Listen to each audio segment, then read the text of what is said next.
Hello again, and welcome back to everyone who's been watching us here on the March 8 live stage this morning, and welcome to anyone who's joined us for this panel on barriers recruiting women into STEM. We have two fantastic speakers for you today for our Fireside chat. Samantha Humphreys, who is Head of EMEA Marketing and Security Strategy at Exabeam, and she is a lady who is happily entrenched in the cybersecurity industry for over 20 years. During this time, she has helped hundreds of organizations of all shapes, sizes, and geographies recover and learn from cyber attacks, define strategy for pioneering security products and technologies, and is a regular speaker at security conferences around the world. In her current regeneration, Sam heads up the security strategy team at Exabeam in EMEA. She authors articles and blogs for various security publications, has a strong passion for mentoring, and often volunteers at community events, and is a member of the organisation team at B-Sides Newcastle. Sam has won various awards, including CSO 30 UK, Tech Women 100, and the Top 30 Female Cybersecurity Leaders by SC Media. Also joining us, we have Paulina Laurie, Head of Women in Tech at Frank Group Recruitment. Paulina has over 13 years of experience in the recruitment industry. She began her career in 2008 and has moved up the ranks to her current position of Head of Women in Tech at Frank Recruitment Group, a global specialist IT staffing firm. Paulina has vast experience in technology and digital recruitment across the EMEA region, and she holds a master's in psychology focused on business, recruitment, and mediation. In November 2020, Paulina launched the Women in Tech team at Frank Recruitment Group to provide customers with an expert resource devoted exclusively to helping female tech talent land roles in the cloud industry. She is also involved in the organization's mentorship program, Mentor Me, and is the first point of contact for companies looking to discuss their diversity and inclusion recruitment activities. So without further ado, please welcome them to the stage.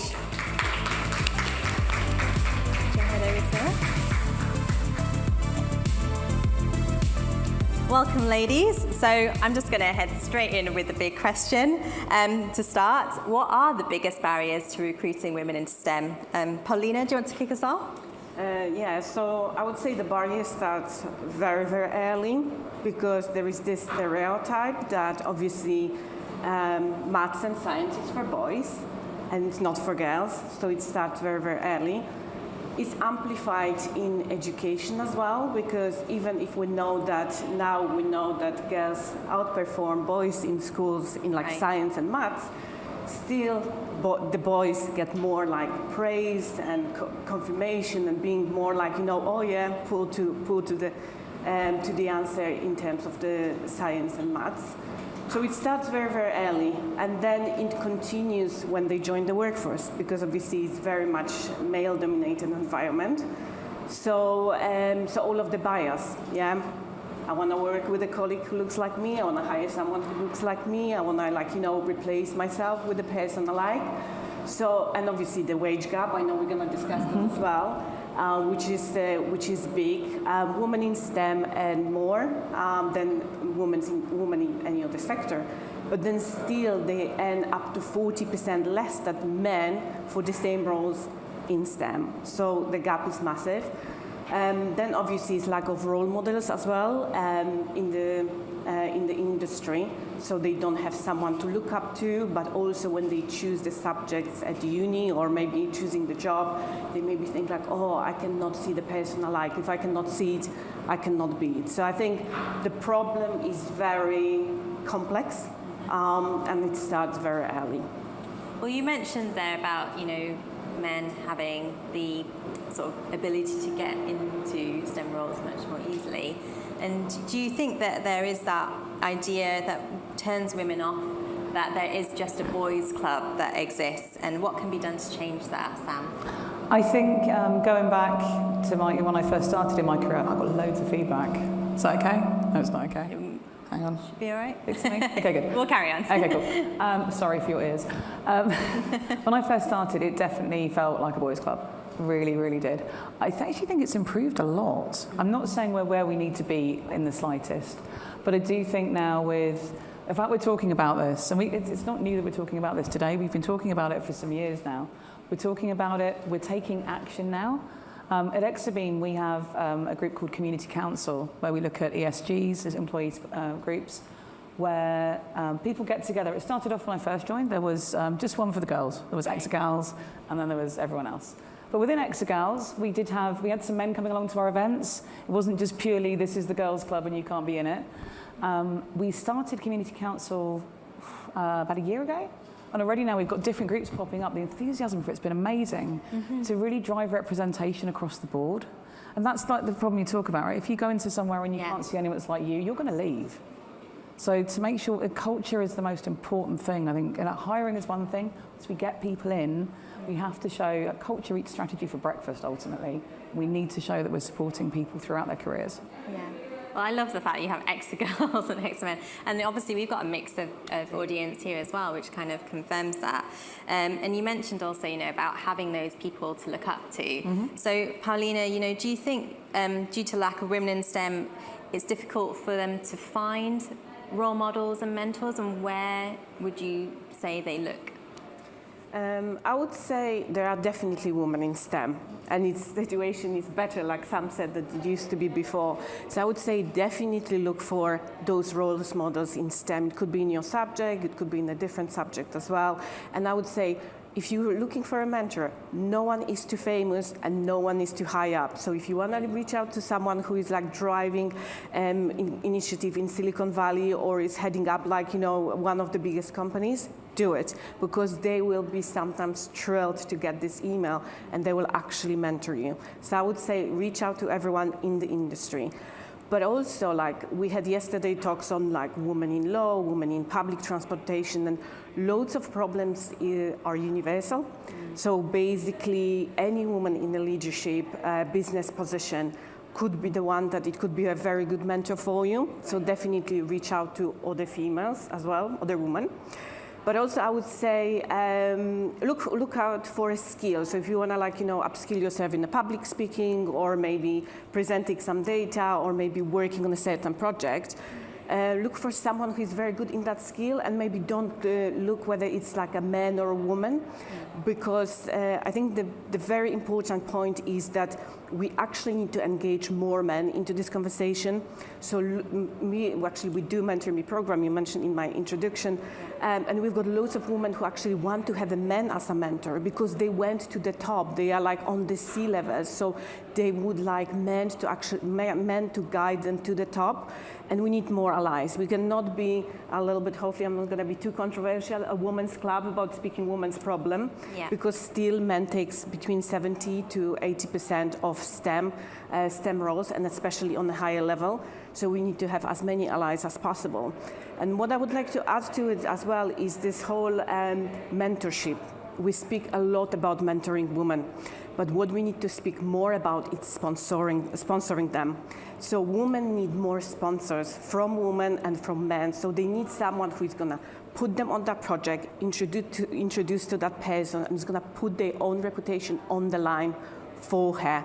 And I think this is very important. We should recognize that women need more sponsorship as well, not only mentorship.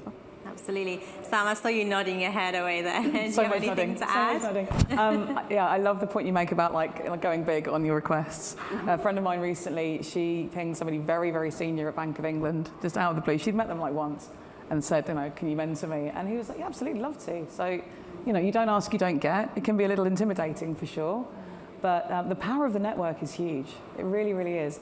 We've had LinkedIn's been around a long time, but events like these, even smaller grassroots community events, you can meet people across the board. The more you drive that network, the more people you can meet, the more opportunities there. So, so important. Absolutely. Do you think that there's kind of a sort of a fear or hesitation to kind of approach people, and whether that's something that's, happened from people's own personal experiences in STEM? I think, we have to kind of talk, sharing our stories is really important. Yeah. So, I've been really lucky with some mentors. Some have been official, some have been kind of unofficial. I was chatting with a friend the other day and I'm like, you're mentoring me, and we've never really discussed this, but that's kind of what's going on. sharing those stories and helping, we've all got to lift each other up. Rising tides and boats and all that malarkey is so true. It's not just a case of, waiting for something to happen. We have to own our careers, ultimately. We can't just sit there and say, well, hey, I'm a woman and you should help me because you need women. Women are good. Like, let's take responsibility for each other across the board, male, female, regardless. Organisations who have more women in them, has been shown over and over and over again, get better performance, better results. So it benefits everybody. It's not just a case of quotas or the diversity hire, which makes me want to be sick in my own mouth when I hear that. We help each other across the board, and everyone succeeds. Yeah, basically, the more people from all over, the better. Exactly. Yeah. There's everyone uses the Einstein quote about the definition of madness. The better one is definitely this: is you can't solve a problem with the same mindset that created it. So we need people from different backgrounds. We need different thought processes if we're there to drive change and make the world a better place. So then, in terms of that, driving that change, then, Paulina, what can be done by employers to avoid the bias during the hiring process and get that talent pool? I get loads of questions because of the nature of my job, being in recruitment firm for so many years, especially in tech recruitment. The question about attracting talent and hiring is very common, and there is loads of things that we can do. We can do anonymized CVs, we can do diverse recruitment panel and ensuring that women are on a recruitment panel. We can do, it's hiring, it's not only attracting, but it's also the whole interview process, it's the whole integration. So ensuring that women's got enough of the touching points. It's proven that it's over, women need 4 times more touching points throughout the integration process rather than men. A little bit of a self-promotion here. I've got inclusivity hiring talk at 2:30 if you want to hear more about that.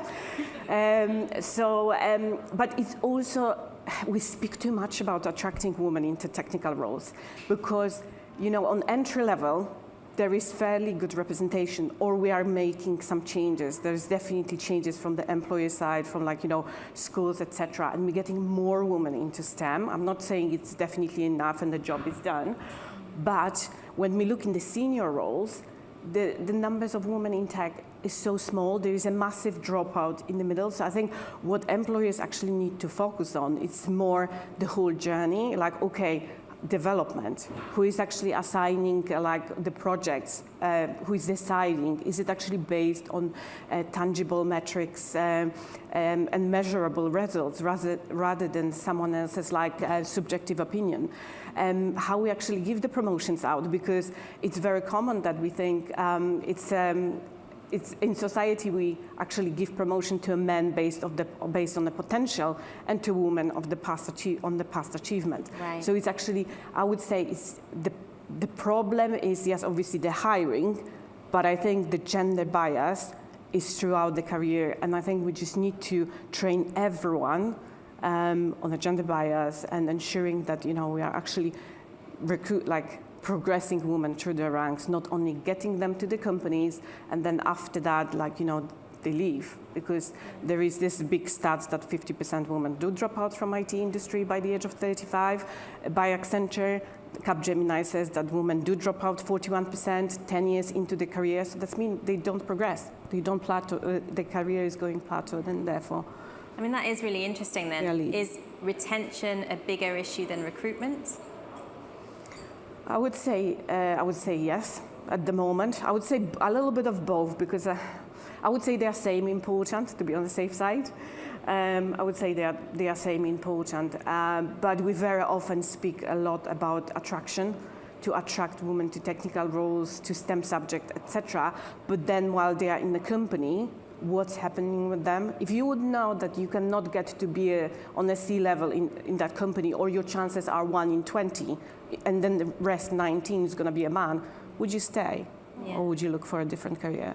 Well, then on that point, Sam, do you think that's one of the issues with the wage gap, and that difficulty as well, getting promoted? And how do you combat that idea? Because I believe that, STEM is one of the worst offenders when it comes to the wage gap. It is, and I think we've had it kind of drummed into us. We don't talk about how much we get paid, and I think that's a bad company practice. If you're so scared of what you're not paying people that you don't want them to talk to other people you're paying more, that is an organisational, that's a cultural issue. We need to be more open about that. I think the other challenge is that for those of us who take a career gap for any reason, and I've been out twice for maternity leave, because tech moves so quickly, you worry that you won't be able to get back in and be running at the right speed because so much has changed over time. So I think it's so important if organisations can make sure that for anyone who takes a career gap, maybe to look after sick family members, to have a baby, for whatever reason, is that you have a program to reintegrate them quickly into the company, bring them up to speed, and not be like, oh, well, yeah, she's come back to work and she's really behind the curve now. Maybe we should get rid of her. So it's not just about, yes, the whole student people, inspiring young people into tech is really, really important. Making sure that we can keep people in throughout their careers and be able to support them along the way. And even if the organisation itself can't do that, there are separate companies that will help you. Caps Lock, for instance, are a fantastic organisation that are helping people cross-train into cybersecurity. Okay. Some of those have got no technical background whatsoever. And the way they do it's wonderful. They assign you a mentor. You do full-time or part-time classes depending on what works for your schedule. And you don't pay anything until you earn over a certain amount. So, and it's a fantastic group, and there's lots of them. That's one example of many. Amazing.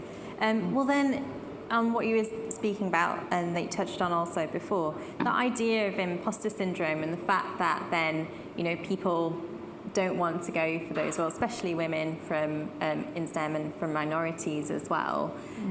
What can be done then to sort of aid them through that, if they come, whether they're starting new, whether they're returning from maternity or otherwise? I'm going to ask something up to the audience in the room a minute. Who's suffered from imposter syndrome? 100%.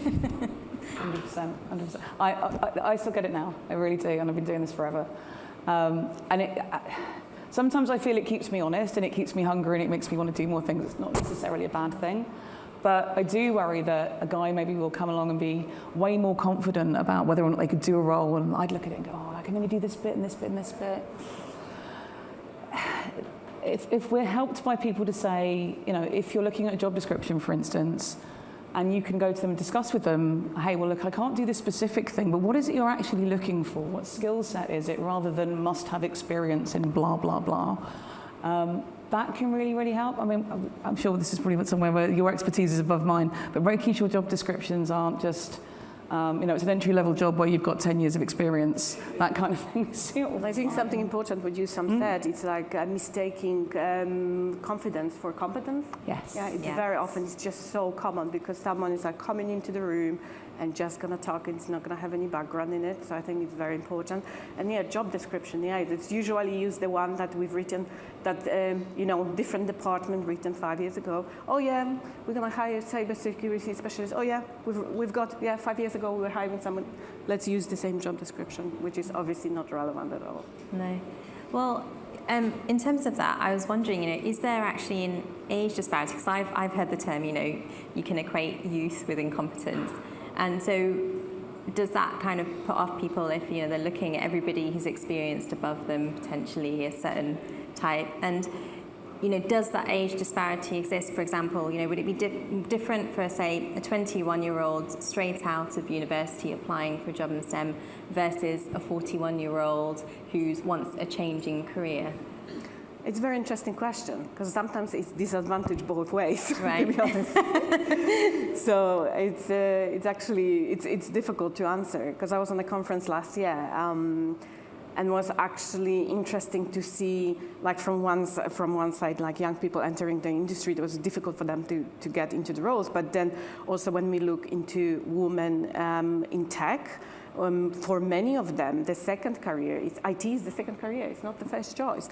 So, but then again, when they are like, maybe not like 41, but maybe over 50, then they just like, oh, what you may know about tech if you are joined just a few years ago. So, tricky question. So what would you say about that? Yeah, again, for me, it goes, there's a few things. The representation thing matters across the board. We were doing a trade show this week, and the booth opposite ours had, they had a picture of a lady on there who I would say was, guessing, in her 50s. As part of their poster, it was to do with email security. And I went over and I said to them, I was like, that's really cool. You've got an older woman up on your poster. And she said, we've had really mixed feedback around it. And I'm like, why?